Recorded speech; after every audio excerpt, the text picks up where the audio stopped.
Hello guys, welcome to 67, your daily political updates. This is me Sanjay Bhargav. Let's get started. India's democracy is facing a big test. How do we balance one person one vote with fairness to states that contributed more to the nation in economy, education and environment? Delimitation and women's reservation are the two hot issues in Indian politics right now. Southern leaders are worried about fairness in seat allocation, while Sonia Gandhi's three-line whip shows how party discipline works. The Supreme Court has also deal, weighed in on delimitation, stressing justice for small states. Let's understand the whip system in India. It was originally borrowed from British parliamentary practice, which ensures party discipline. Types of whip: one-line whip, which says that informal and tells members to attend and vote as they wish. Two-line whip: members must attend and vote, but some flexibility allowed. Three-line whip: strict order: members must attend and vote as directed. Defense can lead to disqualification. Under the 10th Schedule Anti-Defection Law.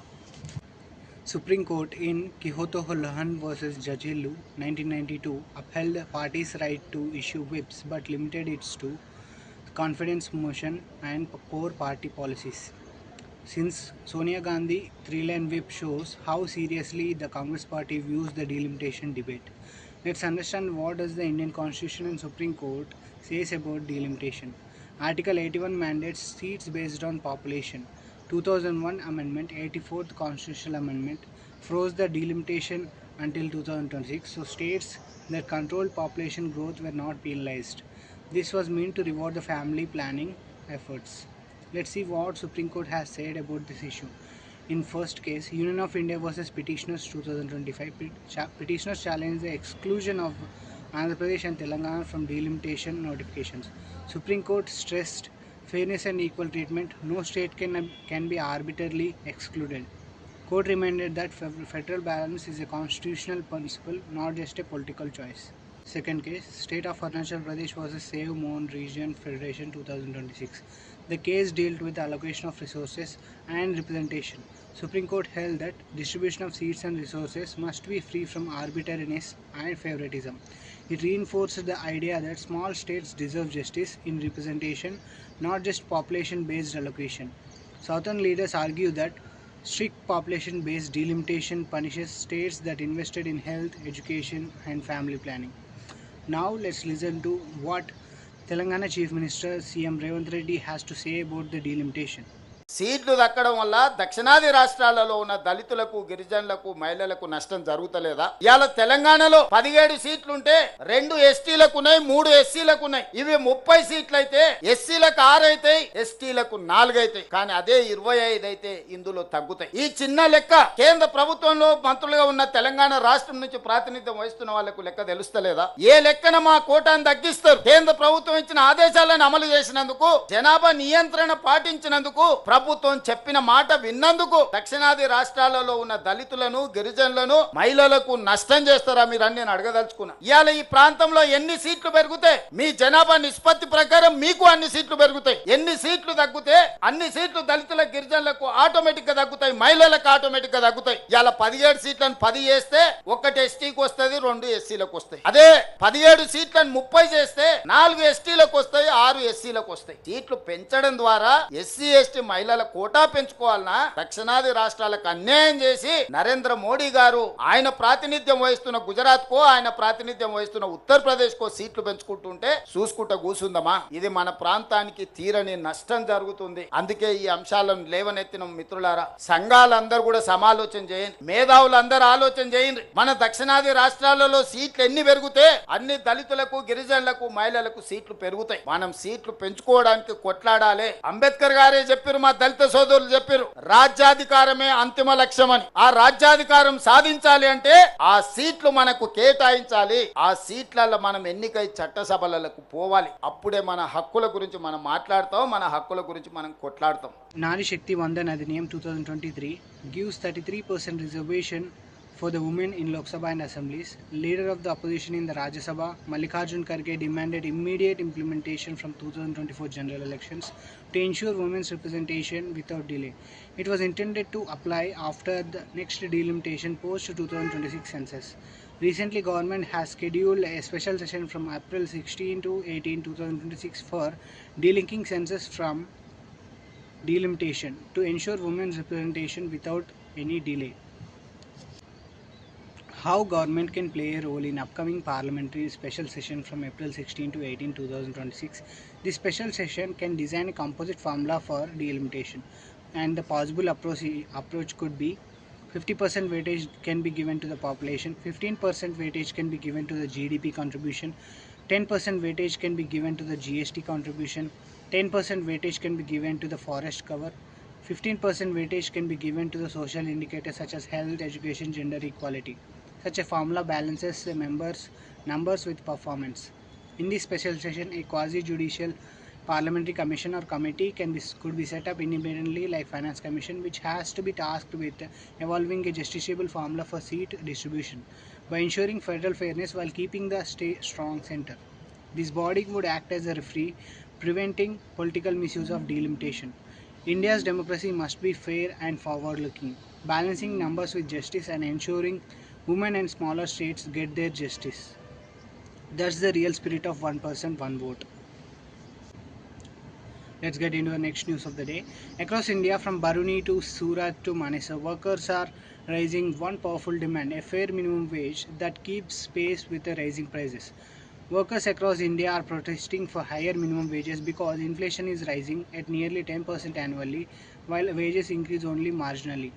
The constitution allows governments to set minimum wages, but Supreme Court rulings emphasize that wage fixation is a legislative matter, not a fundamental right. Haryana recently raised wages after protest, and other states are under pressure to follow. The new labor codes simplify laws, but unions argue they weaken worker protections. The core issue is that prices of the essentials are rising approximately 10% yearly, but wages rise only approximately 0.1%. Workers cannot afford basic necessities, and workers argue that minimum wage must ensure dignity of life.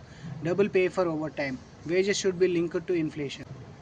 Employers argue that higher wages increase production costs, could reduce the competitiveness, and jobs prefer graded hikes tied to productivity. Let us understand the constitutional and legal framework governing this issue. Directive Principles of State Policy, Article 43 says that states should secure living wages and decent conditions of work. Minimum Wages Act 1948, which was turned came employed into Code on Wages 2019, empowers the states to fix or revise minimum wages. Supreme Court's judgments regarding this issue are Unichai vs. State of Kerala 1962 says that minimum wage is not tied to employers' capacity to pay. It must ensure worker survival. Second, Pen Thozi Largal Sangam and others versus Union of India and others 2026. The Supreme Court refused to declare minimum wage a fundamental right. It held that wage fixation is a legislative matter, but emphasized that wages must meet the standard of survival and dignity. Let's discuss the state-wise minimum wages. Haryana recently raised the minimum monthly wage from 11,275 rupees to 15,200 rupees on April 9, 2026, effective from April 1, 2026, under CM Naib Singh Saini after worker protest in the state. Uttar Pradesh recently approved a 21% hike after violent protests in Noida and Ghaziabad. Delhi and Kerala. Traditionally among the highest wage states, Telangana, the state government has maintained relatively moderate minimum wages, higher than the states like Bihar but lower than the Delhi and Kerala. Let's understand the impact of four labor codes on the fair minimum wage. First, Codes on Wages 2019 standardizes the minimum wages across sectors. Second, Industrial Relations Code 2020 makes strikes harder, gives employers more flexibility. Third, Social Security Code 2020 extends the benefit to gig or unorganized workers. Fourth, Occupational Safety Code 2020 sets safety standards.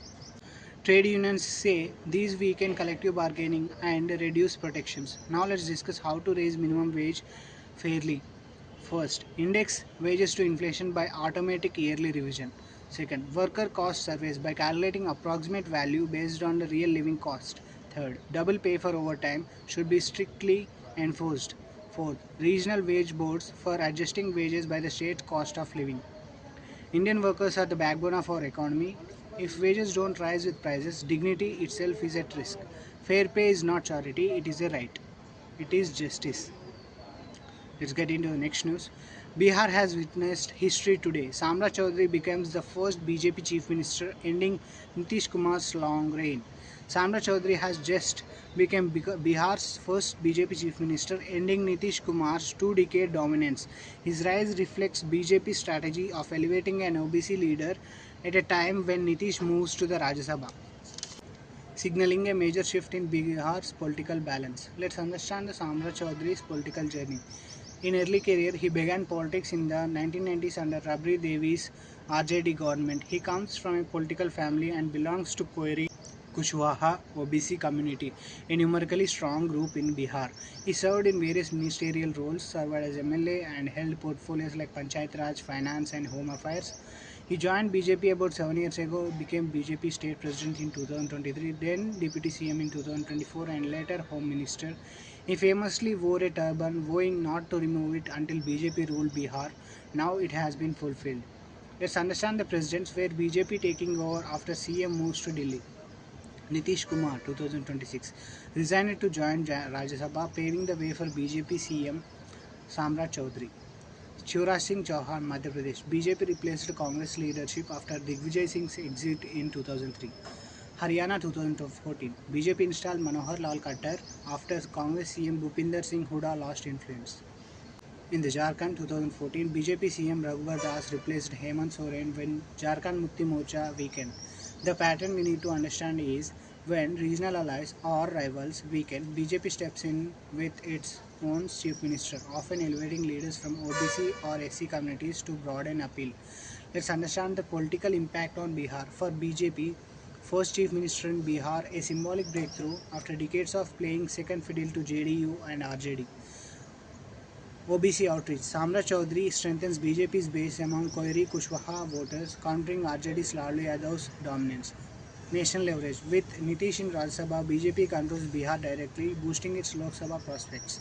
For JDU, loss of influence. Nitish moved to Delhi sidelines JDU in state politics.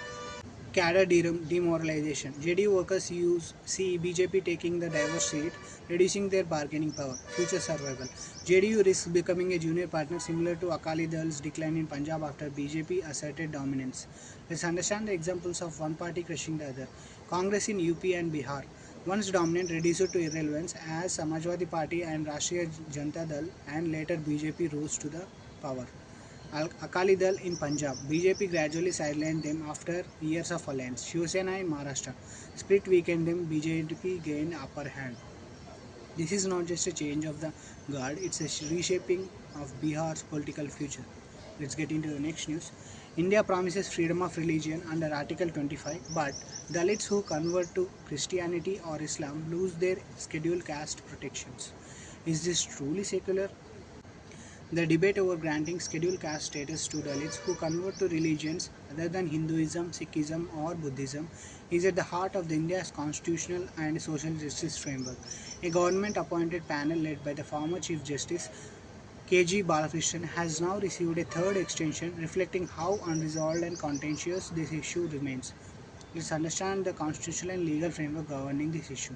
Constitutional Scheduled Caste Order 1950, which says that it restricted SC status to Dalits professing Hinduism.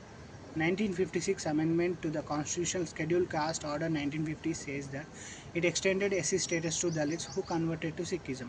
1990 amendment to the Constitutional Scheduled Caste Order 1950 says that it extended the SC status to Dalits who converted to Buddhism.